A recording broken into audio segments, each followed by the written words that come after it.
Hey guys, welcome back to the channel. It is Christina here. I've just finished my webinar for the night. I am in the car office because I'm attending a wedding tomorrow. Yeah, I thought I would come and do this video though because I saw the ketogenic woman. So if you don't know the ketogenic woman, she has got a fantastic YouTube channel and should definitely go check it out. But she did a video this week that really resonated for me because it's something that I kind of get asked a little bit on a regular basis. So hey, welcome to the channel. My name is Christina. I'm a naturopath, herbalist, life coach, and carnivore, and this is where I talk about all things carnivore and health. So remember to like and subscribe and hit that button. But the thing that I want to address is carnivore too restrictive? It's one of those questions that I get asked all of the time. Especially from other sort of health practitioners. So, for example, part of my job and what I've done for the last 5 years within my business is actually help to re-educate and expand the education of a number of practitioners, because the way the naturopathic education currently stands is that it's becoming more and more allopathetized. Now, what I mean by that is that the allopathic medicine model is essentially we diagnose an issue and then we give the medication for that issue. And unless that particular doctor has done more reading and learning and understanding and education, etc., that they're not necessarily looking for the root cause or the driving factors for what is causing that condition, but instead ultimately suppressing symptoms. So just managing the symptoms and taking away the symptoms. So that is generally how allopathic medicine is aimed at. And so naturopathic medicine previously has been all about what is the driving force, like what is the root cause, what's the thing that's actually going on there. And so part of that has also been things like looking at constitutional medicine, like getting the right treatment for the right individual based on what's actually happening for them. So I'll give you a little quick example of that. As a naturopath, one of the things that I actually do is I look at your eyes. So if you were to come and see me in clinic, one of the things that I would say to you is, before our session, can you please send me as clear as possible photos of your eyes? Like, the more detail you can give me, the more information I'm going to be able to receive from those things. And so my clients will send me photos of their eyes, and I'm going to go and look through that for multiple different things. And, I'm going to look at color and shape and all of that type of stuff. But I'm going to look at the digestive zone. And so the digestive zone sits between the pupil, and there's another circular shape that's just outside of that that's not. So we've got 3 rings essentially within our eyes. We have like our iris, we have our pupil, and then there's another little round shape that's in between that.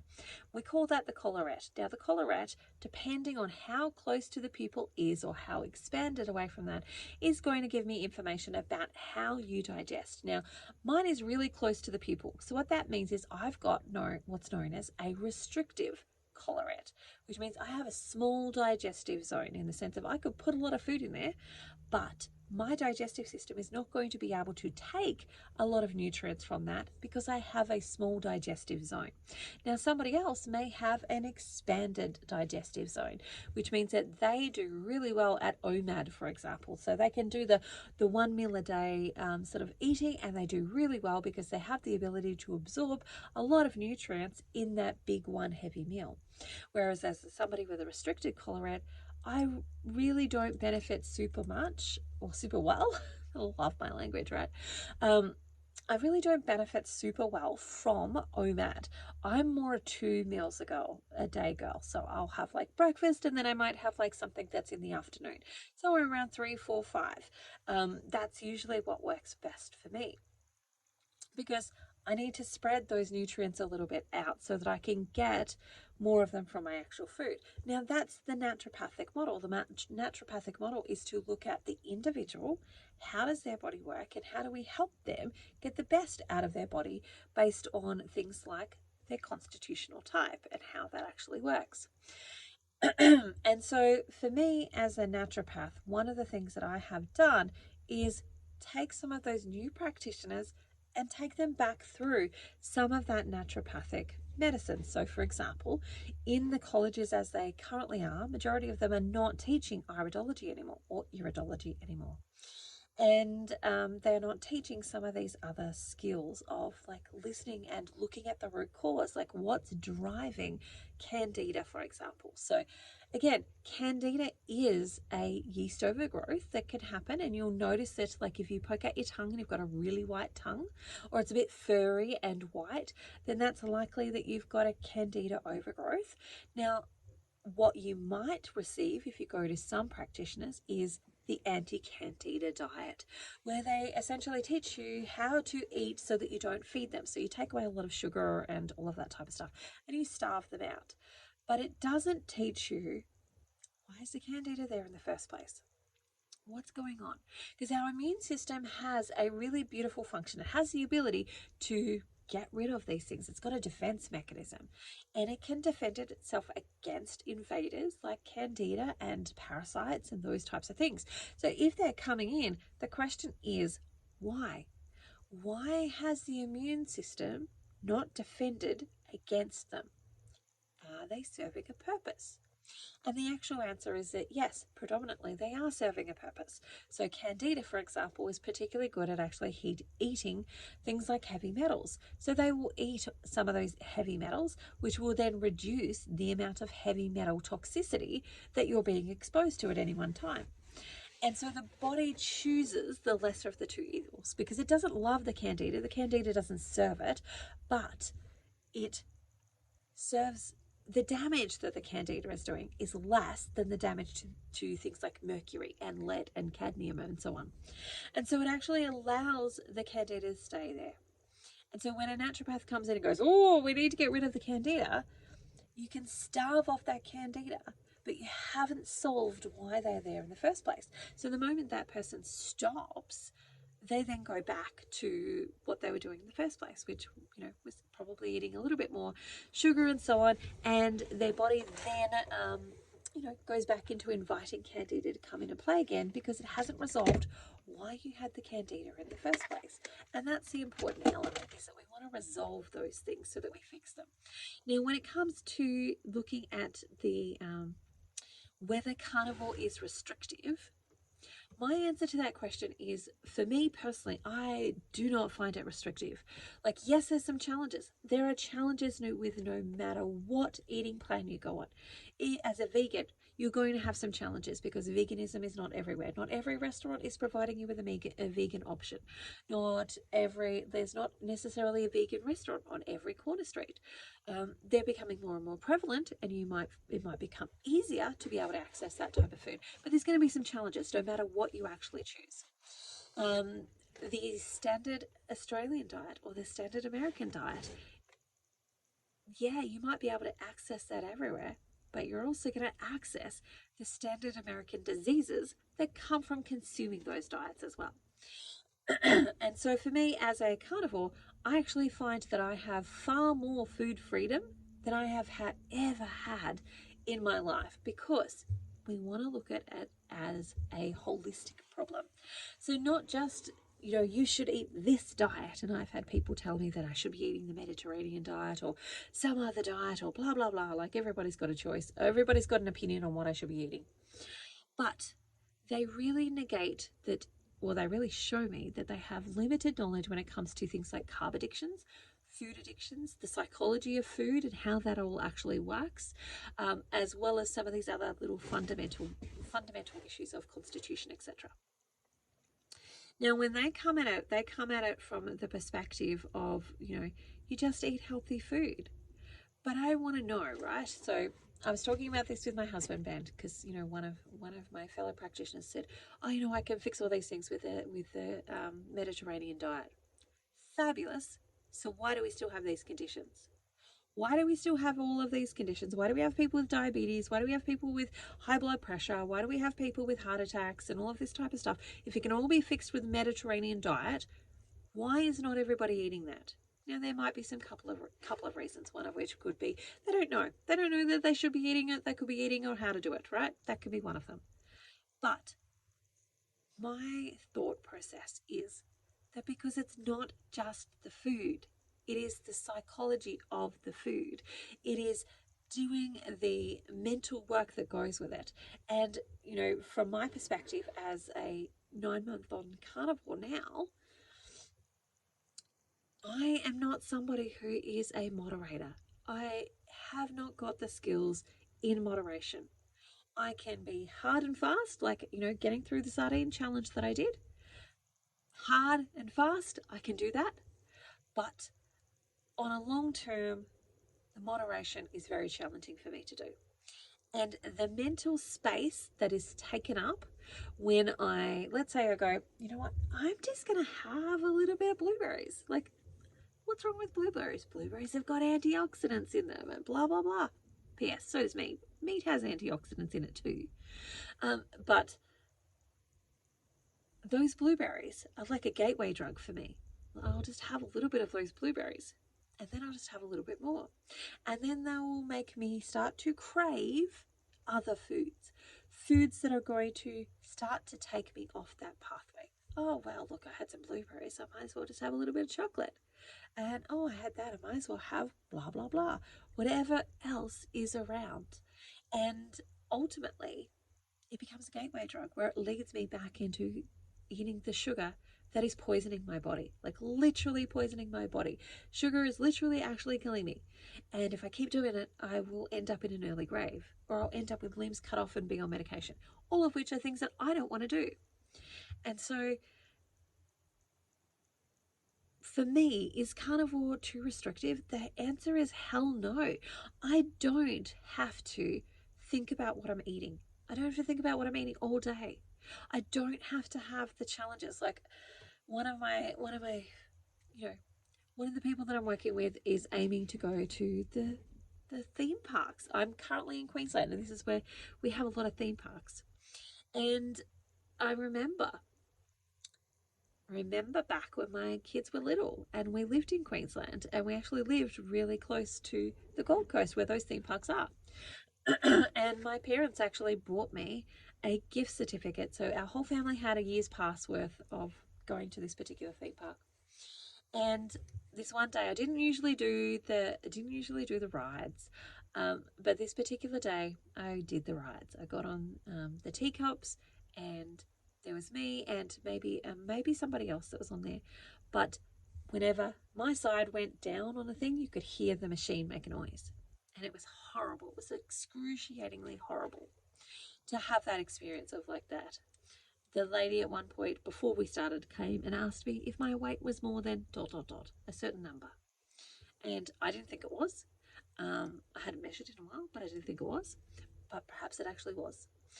And then I went to get on a ride with my husband, which was like a roller coaster ride. It was a pretty mild roller coaster ride, but it was a roller coaster nonetheless.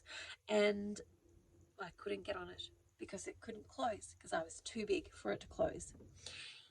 That is not food freedom. I could eat anything I wanted, and I did eat anything I wanted at that point in time, but it did not give me freedom. It gave me pain, it gave me hurt, it made me miss out on things, and part of it is understanding the how and the why. And part of that is understanding that I am absolutely an addiction. I absolutely have an addiction to carbohydrates and to food, particular types of food, those carbohydrates foods. And I'm like an endomorph. So the challenge is, right, so they'll be going, just don't eat those foods. I'm like, the gateway drugs, right?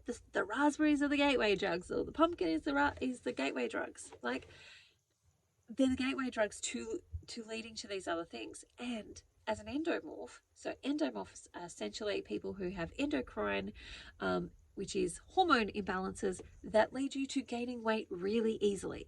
So my version of what I'm eating when I'm not having much makes me gain a lot of weight versus somebody else's. So there could be somebody else that we might both sit down and have 2 Tim Tams, right? That person who is not an endomorph, that doesn't have hormonal issues, doesn't gain weight. It's totally fine. Me, as an endomorph who gains weight easily because it's been a function of being able to keep our species alive through things like starvation.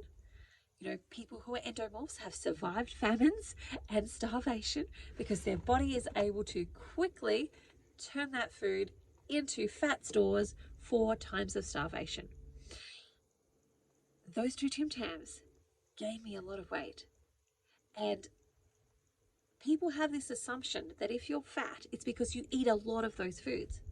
It's not actually the truth. It's because your hormones are out of balance. And if you're an endomorph, your hormones are very quickly going to take up that food and you're going to fatten really easily. And so we have this whole thing around like shame and shaming people for weight. But it's much more complicated than this whole eat less food and move more. It is much more complicated than that. We have to think about food addictions. We have to think about hormones. We have to think about social patterns and our cultural patterns on eating and all of that type of stuff. There's so much more that goes into it than just eating food. If you're not eating carnivore. Now, I've just done the sardine fast. I didn't have to do the sardine fast. I could just continue to eat the way that I was eating, and eventually I would get there. But being a goal-orientated person, I want to hit goals and I have things that I want to achieve, and I would like to get there a little bit quicker than if I just eat meat. And from that perspective, that is why I've done things like the sardine fast, because I'm biohacking. I'm tapping into what's going on with my body, what's stopping it from tapping into those fat cells. Ah, great, insulin resistance. Right, let's tackle the insulin resistance and start to do some work on that, because I'm balancing my hormones, because insulin is a hormone. And as an endomorph, that's things that I have to think about. I have to think about my hormones and how they're going and what's working, what's not working, and how do I help them and all of that type of stuff. So coming back to the thing of, is carnivore too restrictive? Oh my gosh, holy dooly no. And all of the people that I work with will say something along these lines that no, it isn't too restrictive. And in actual fact, life is so much easier. And I had this conversation today as well, because I shared my video on how I fed my family for $1.70 a meal for a day of carnivore. So $1.70 per meal per person for a day of carnivore. $1.70 Australian dollars. And she watched the video and she's like, oh my God, that was so great.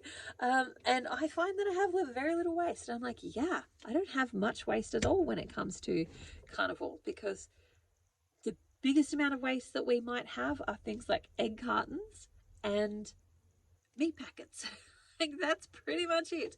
That's about it when it comes to waste. And like butter wrappings versus like food scraps and all of the other stuff that's coming through, because we're just not eating them, so we don't have them, and everything gets eaten in our place versus it's sitting around for a really long time. So it helps on multiple different levels. I don't have to think about food waste. I don't have to think about having like all of these leftovers that I have to try and figure out how to do something with, etc., etc. It's a lot easier, and my headspace is so much clearer than when I was eating anything, or even when I was eating gaps. My headspace is so much clearer because I'm not re-triggering my food and my carb addictions. I'm not re-triggering those, and I'm not fighting them every day because they're not there. It's easier for me to not have the food than it is to do the food battle addiction in my brain. That is not food freedom. But also, there is the health benefits. Like, I was talking to my husband today. I'm wearing some new pants. I bought them about maybe a month ago, and they are the size down from the last time I bought this style of pant. And they were a little bit snug when I first got them, so I wore them a little bit, but then I actually just went back to my old size, because that old size was well and truly comfortable. Except for the last couple of days. I was wearing them and I was running on the beach and they started to fall down. I'm like, okay, that's it. It's time for them to go, and it's time for me to get into the other ones. And now I've tried them on again. I'm wearing them, been wearing them for a couple of days, and they're not snug anymore. They're just right. And so that for me is exciting. Like, that for me is like, yes, hello. I don't have to buy the really super large clothes anymore, which means less space in my suitcase. So the bigger your clothes are, the more room they take in your suitcase. And as you can see, I'm in my van because we're traveling Australia. There's not much room in my suitcase.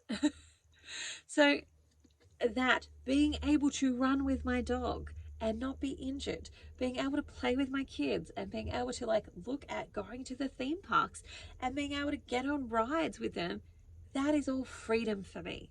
And so when I think about this question of is carnivore too restrictive? Hell no, not for me anyway. For me, it is like a whole new world of actual freedom, not just from food and from the like all the mental space of food, but also from the physical things that carrying extra weight was stopping me from doing, stopping me from having energy, stopping me from getting up and doing the things that I want to do in my life, stopping me from playing with my kids, stopping me from wearing beautiful clothes, all of that. Like, those are restrictions. Those are things I don't want. And having the opposite is amazing for me. So I don't find it restrictive at all. I find it actually very, very freeing. And a lot of the people that I work with do too. The other thing is that when you take away food as being a source of comfort, you have to deal with the emotions. You have to deal with the emotions. And that's mostly the bulk of the work that I do. Like we definitely talk about, like if you were in the carnivore support group, for example, we definitely talk about what we do in regards to the physical try this foods. But the biggest part is actually dealing with the mindset stuff, dealing with the social stuff, like our cultural stuff, dealing with the underlying belief systems that have created the results that we currently have. All of that's what we deal with. We deal with those emotions. So I'm actually freer because I'm carrying less of my emotional baggage with me. Like every kilo I get rid of is more of that emotional baggage that's gone with it. And so that for me is far less restrictive than carrying all of that, but being able to eat anything which doesn't serve me. All right, that's it for me today. I'm going to say goodnight because it's a late one here. And thank you, Ketogenic Woman, for actually bringing this topic up because it's one that I get asked all the time as well. And I don't find it restrictive. I find it absolutely free. All right, bye for now. Make sure you like and subscribe, and I'll talk to you again soon. See you later.